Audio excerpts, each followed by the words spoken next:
adik-adik yang dikasihi Tuhan dan mengasihi Tuhan, apa kabarnya?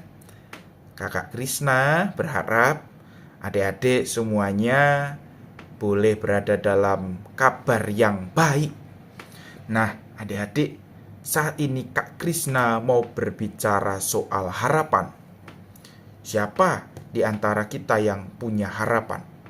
Pasti setiap kita punya yang namanya harapan. Apalagi ketika kita berada dalam situasi yang tidak baik-baik saja. Ketika kita sakit, pasti kita punya harapan supaya kita bisa cepat sembuh, bisa kembali beraktivitas, bersekolah, bahkan bermain bersama dengan teman-teman. Atau ketika kita sedang sedih, pasti kita punya harapan supaya kita tidak lagi sedih. Atau ketika kita takut, kita pasti punya harapan supaya ketakutan kita bisa segera hilang. Tapi pertanyaannya, harapan itu disampaikan ke siapa ya?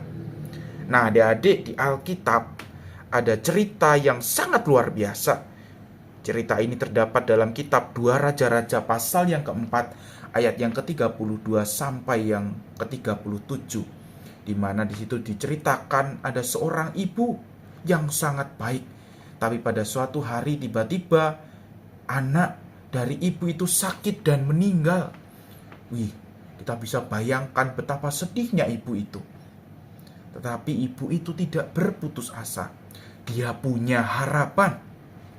Dan ibu itu tahu ada seorang hamba Tuhan yang hebat, yang juga sangat baik, bernama Nabi Elisa.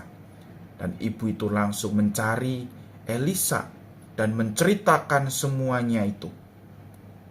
Setelah mendengar ceritanya, Nabi Elisa datang ke rumah ibu itu dan berdoa.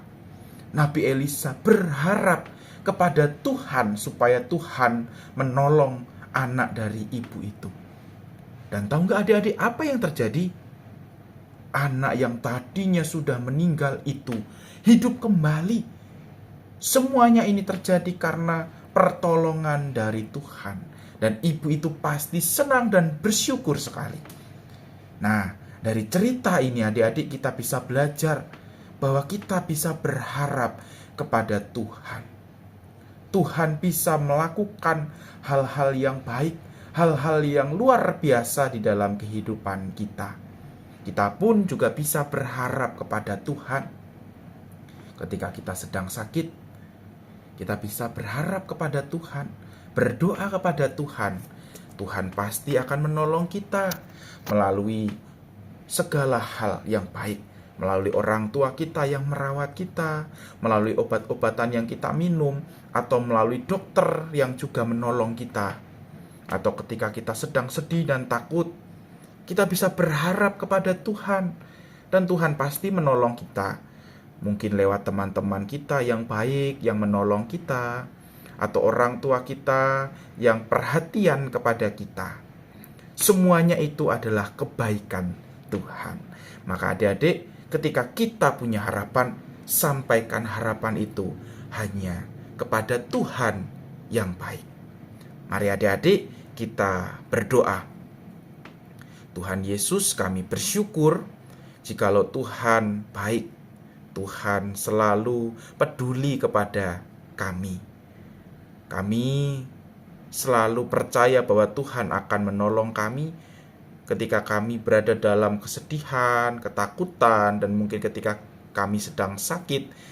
Kami hanya mau berharap kepada Tuhan, karena kami percaya Tuhan yang akan menolong kami. Di dalam nama Tuhan kami Yesus Kristus, kami berdoa. Amin.